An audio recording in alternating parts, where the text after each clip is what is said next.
Hi, we're going to do a rundown. I'm going to make a video on how to check the oxygen tanks on a Panda warmer. So this is in the nursery. So just coming in to look at the warmer, I see that the oxygen and the air tanks are to 0, which they should be. They should be off. These are the portable air tanks, and the actual Panda warmer is connected to the wall, oxygen and air. So these should, and that's normal. So these should be at 0 coming in.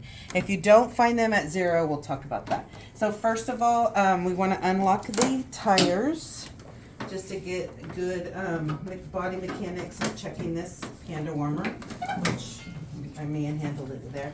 And because we're here in the nursery, I'm going to come on this side and just unlock these ones. It's just me getting comfortable so I don't hurt myself. So the biggest thing to do first is right now, just coming in, these should be set to 0 because someone's closed them and done it correctly, and I need to open them.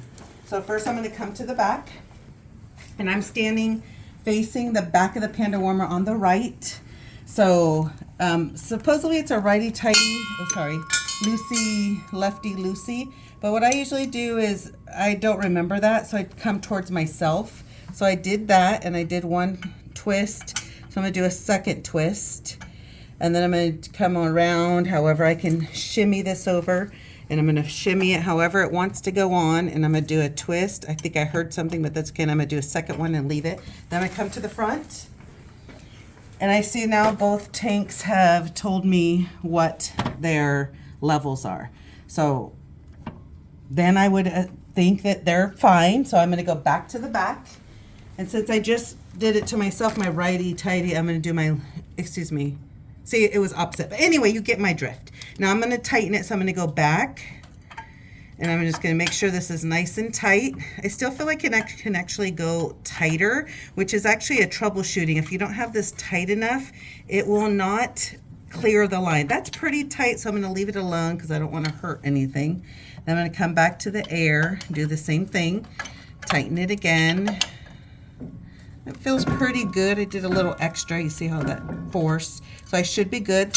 Then I'm going to come to the front, and they're still showing me the levels. Now I could do a couple things, but this is what I recommend you do. Then you come to the wall, disconnect your oxygen, disconnect your air, come on over here, and then my tanks are here. I'm just going to turn on my oxygen. It's usually going to make a noise, and then they're just going to take a few seconds. That was about 2 seconds maybe, and then they both went to 0. So now the line has been bled. So there's no oxygen left in the line to make the pumps think that they're on, or the tanks think that they're on. So, yeah, so they're off now. Then I'm going to connect my oxygen back, and then I'm done. They're here. My oxygen's back on because it's connected through the wall. So I should be able to see I hear it. I see my oxygen, and my tanks are back set to 0.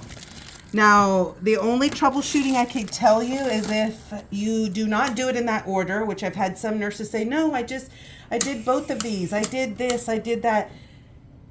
If it's not going back to 0, it either means one of two things. You need to disconnect your air and oxygen and then turn them on, whatever you think is best, or your tanks are not closed in the back completely. All right, good luck.